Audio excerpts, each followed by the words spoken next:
O que acontece? A ufologia ela é uma paraciência.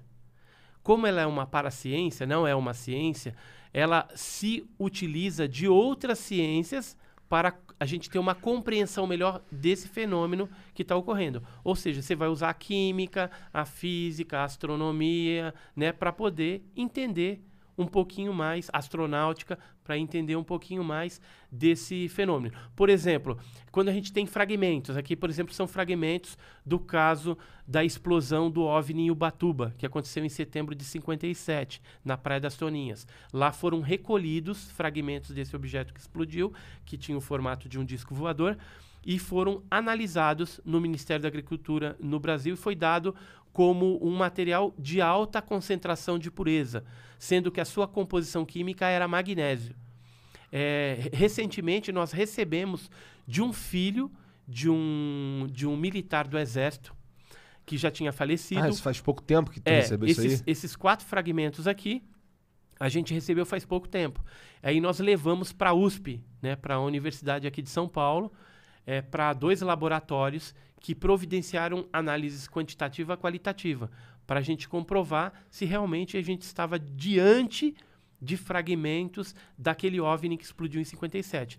E se desse na análise um diagnóstico de que era mais do que 99% de magnésio, a gente teria realmente um caso autêntico. É difícil ter E foi o que deu, tá? Deu 99,3. É difícil um fragmento, um pedacinho de metal, de magnésio ter esse tipo de pureza? Isso é algo raro? Então, hoje, a gente pode até forjar um negócio desse. Né? Em metalurgia, você chegar numa composição química desse tipo. Mas quando ocorreu esse fato, que foi em setembro de 57, na Praia das Toninhas, lá nós tínhamos apenas 6 casas com pescadores, caiçaras, e vez ou outra, no final de semana, desciam para lá alguns turistas de São Paulo, de outros lugares. As pessoas normais que não tinham acesso a esse tipo de coisa. Então não tinha metalurgia, não tinha nada, não tem como um objeto dentro dessa composição. Não era pra estar ali. 99% de pureza de magnésio não acontece naturalmente na natureza. Não. E aí o que a gente fez? A gente levou também para alguns especialistas de meteorito, né? Porque aí você pode falar, o que caiu ali foi um meteorito. Aí levamos para eles, por exemplo, o Paulo Anselmo Mattioli, que é especialista em meteorito, ou a própria Zucoloto, Maria Zucoloto, lá do Museu Nacional lá do Rio de Janeiro, que pegou fogo e que ela cuidava dos meteoritos. Eles falaram o seguinte... Ela analisou isso, essa pessoa? Analisou. Essas pessoas viram isso aqui. Analisaram. E aí, o que eles emitiram de parecer? Falou, olha, isso não é meteorito. Por quê? Porque meteoritos que caíram na Terra, que têm em sua composição magnésio, no máximo estourando, teria 26% de magnésio. Combinado com outros elementos, níquel, ferro, farringitonita, estanfiodita, outras coisas, né, que caracterizam meteorito. E nesse caso aqui, não tem isso. Você não, é 99%. Então com certeza não é. Feito, algo o Paulo Anselmo Mattioli fala assim, artificialmente. é algo feito artificialmente. Se foi feito por algum terrestre, não sabemos.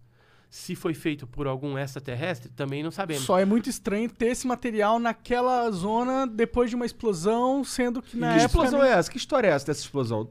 Eu tô por fora. O que estourou? Então, foi visto por pescadores e alguns turistas ali na praia, um objeto se aproximando em forma de disco. Quando ele chegou bem próximo da linha d'água, ele começou a subir. Quando ele subiu, ele explodiu, né? E voou vários pedaços pequenos na praia, né, e na areia também, que foram coletados, e alguns pedaços grandes afundaram, submergiram no mar, que depois a gente ficou sabendo que foi recolhido pela Marinha brasileira. Estiveram com um barco lá, recolhendo esses pedaços maiores, né? E esse caso aí, alguns fragmentos chegaram na mão do Ibrahim Suede, que era um colunista do jornal carioca, o Globo, de bastante repercussão naquela época, e ele publicou isso, né, numa notícia, e o doutor Olavo Teixeira Fontes, que era um médico e ufólogo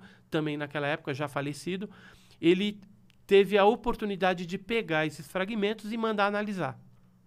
E na época os americanos, uma entidade chamada APRO, de Jimmy Coral Lorenzen, se interessaram pelo caso e aí ele encaminhou os fragmentos e esses fragmentos foram analisados também em laboratórios norte-americanos. O que a gente sabe hoje é que há uma atenção muito grande em cima desse material por parte da comunidade científica. Por exemplo, vou citar um aqui, o físico francês Jacques Vallée, bem conhecido, trabalha na NASA, é consultor do Bigelow Aerospace. Ele esteve pegando recentemente fragmentos desses que se encontravam no museu na Argentina, levou para a Universidade de Stanford e lá eles fizeram análises isotópicas nesse material e estão descobrindo que a composição... Uma análise isotópica para ver a composição. Isso, dos isótopos dentro desse material. E o que eles descobriram? Que um magnésio terrestre não tem a mesma composição isotópica que isso aqui.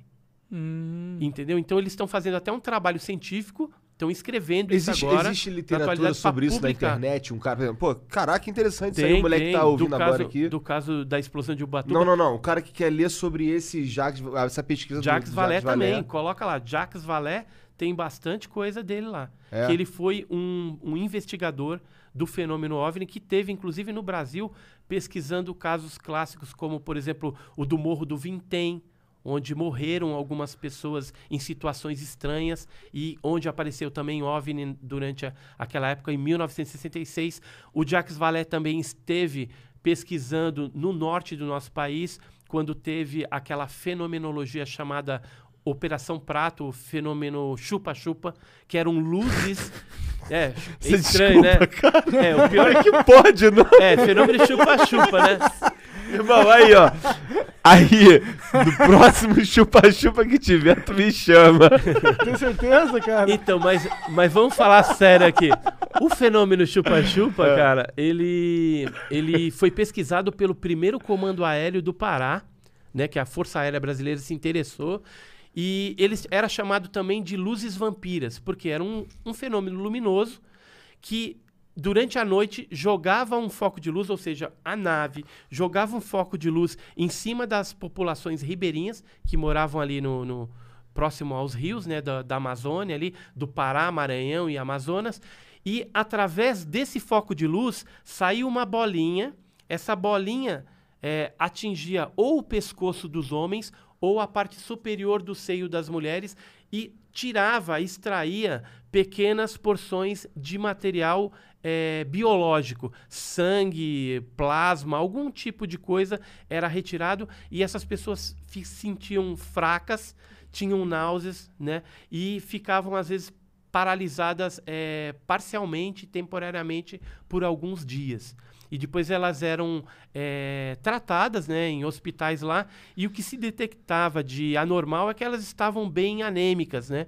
Então alguma coisa, pode ser que ela já tinha essa anemia também, mas também o fenômeno pode ter causado isso. E foram muitas pessoas atacadas, tanto é que as prefeituras e as polícias, as delegacias pequenininhas, pediram ajuda do primeiro comando aéreo do Pará.